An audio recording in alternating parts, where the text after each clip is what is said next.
Здравствуйте, уважаемые любители настольного тенниса. Здравствуйте.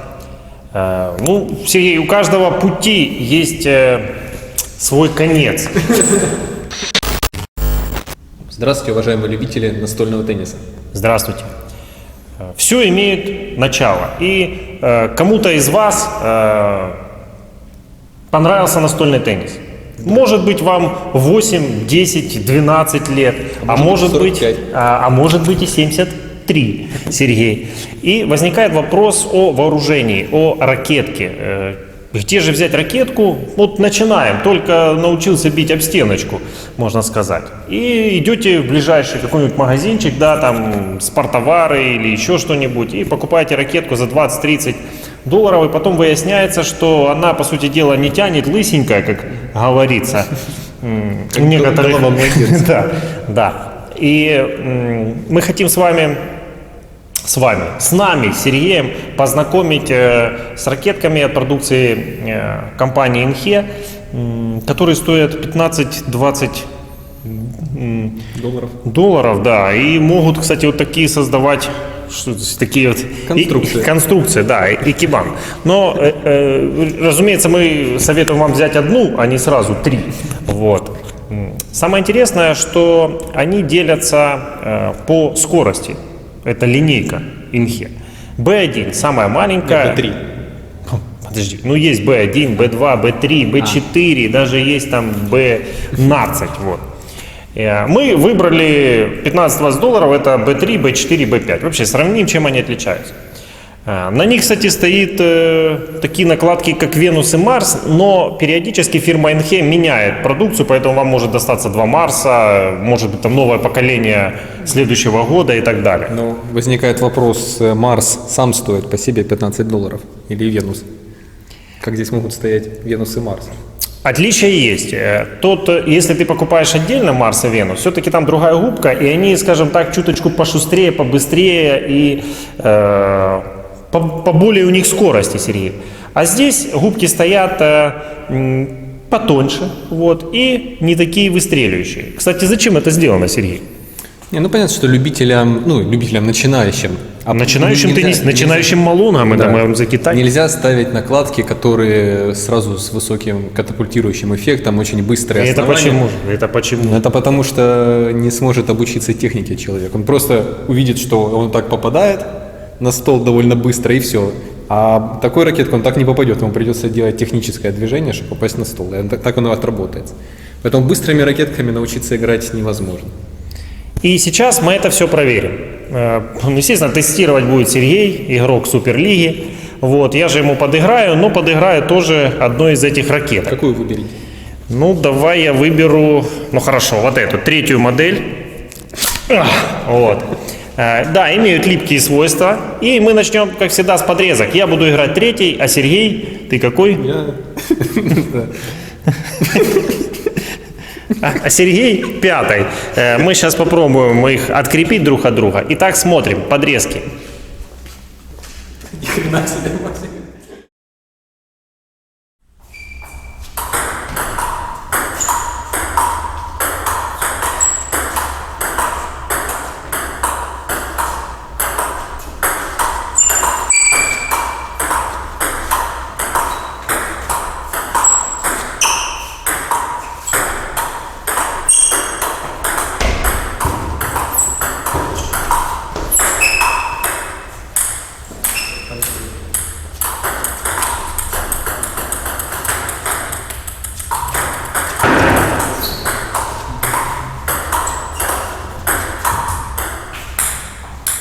Сергей, как скорость-то, а?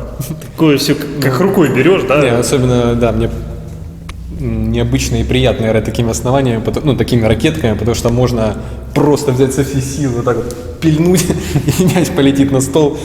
То есть очень, очень медленное основание, очень высокий контроль.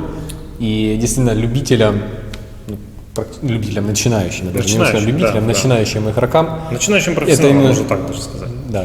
И опилят они довольно хорошо. То есть вращение. Да, хороший сет. Вначале видели, там они склеиваются, очень сильное сцепление поверхности, и за счет этого медленного, очень контрольного основания очень тяжело ошибиться. Безусловно, если брать подрезку, то отличие 3, 4, 5 версии практически не отличить. Мы, кстати, может быть, проведем эксперимент, сможем ли мы отличить с закрытыми глазами. Ну, может быть. Я думаю, не сможем. Так что...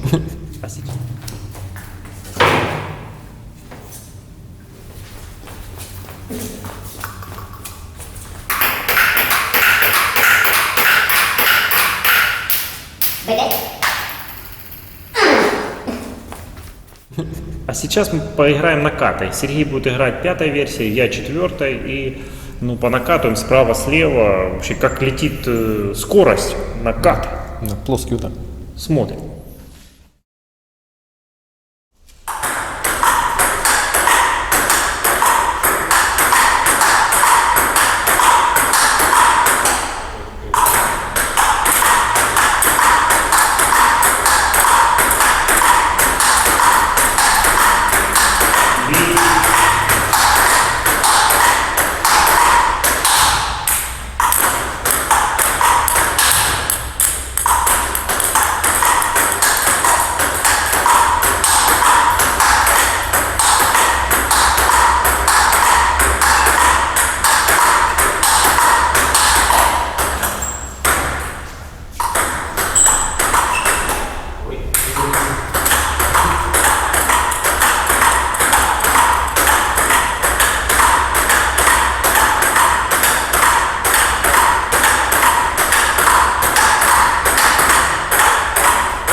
Отмечу сразу при игре в накат, что, как и в подрезку, надо дорабатывать мяч. То есть то, что необходимо новичку-профессионалу. То есть человек, спортсмен, ребенок, такие сразу 3 понятия,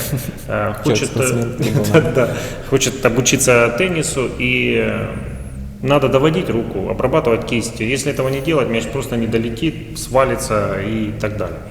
Вот. А ты же скажешь? Полностью согласен. Конечно, летит быстрее, чем ожидаешь от вот этого вот в первый раз, когда берешь в руку. Кажется, что оно вообще не будет отлетать. Но нет, когда начинаешь играть, оно все-таки летит, но все равно очень контрольно, и нужно доводить правильно по технике руку, перебрасывать оно в ту сторону, не просто подставлять ракеткой, отбивать, а именно играть технично. Ну, сейчас Сергей повращает справа-слева. Посмотрим. Начнет вращать он 4-й версией, я подставлять 5-й. Вот. Посмотрим, как оно летит. Поехали. Поехали.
Запыхался Сергей, вращал. Что приходится? Дорабатывать. Приходится вкладывать, дорабатываться. Вкладывать. Что вкладывать, я сказал? Смысл? Ну, вкладываться корпусом, рукой, нужно дорабатывать кисточкой, естественно. Ну, летит, кстати, еще бодрее, чем при накате. Даже как-то, бывает такое, что когда медленные накладки, они под углом летят быстрее. Ты имеешь в виду липучки, Да, гибриды, да. Подставлять, конечно, тоже комфортно, потому что высочайший контроль у этих оснований. Вот. Да, класс порядка all, там all минус, all. Сергей, ну, а начало по подрезке? Мы вот немножечко посрезали, как ими начинать? Ну, на видео, по-моему, видно, что нормально. Ты знаешь, когда я подставлял, вот, у них же такое ощущение жестковатое, да? Ну да, больше медленное, да, довольно-таки. Ну хорошо, а допустим, мы тебя вооружим, и ты будешь играть в Суперлиге. Давай сейчас проверим, как будет контр топ-спид. Интересно. Да, вот дети-новички, к примеру, вот, и вот они уже в Суперлиге, и им надо перекручивать. Смотрим.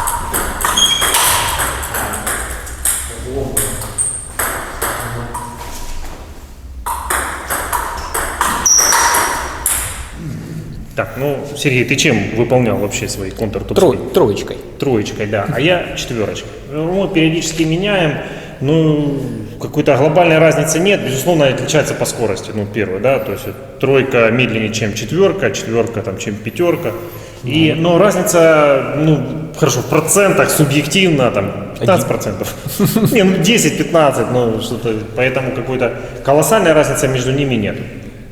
Ну, конечно, мы не делали перекруты с дальней зоны в китайском стиле. Я аккуратно начинал топ-спинами, такими еле летящими. Ну, Сергей, как тебе вообще перекручивать? Может, пора переходить на Ну, знаете, уровень? какие-то огрехи в технике я у себя почувствовал благодаря этой ракетке. Только что-то не так, там как-то кисточку не туда, и мяч не попадает. Но зато, когда ты четко по технике выходишь, мяч летит. То есть это как... Можно такую тренировочную ракетку себе собрать на БКМ. Четко отрабатывать технику, даже уже и профессионалам. Хорошо, в процессе наших тестов Сергей нашел у себя, я не знаю даже что. В общем, сейчас сами все увидите. Мы дадим Сергею пятую, самую быструю из накладочек. Я же поиграю... накладочек, ракеточку. Я же поиграю троечкой. Итак, смотрим. Назовем это укорот топ-спина.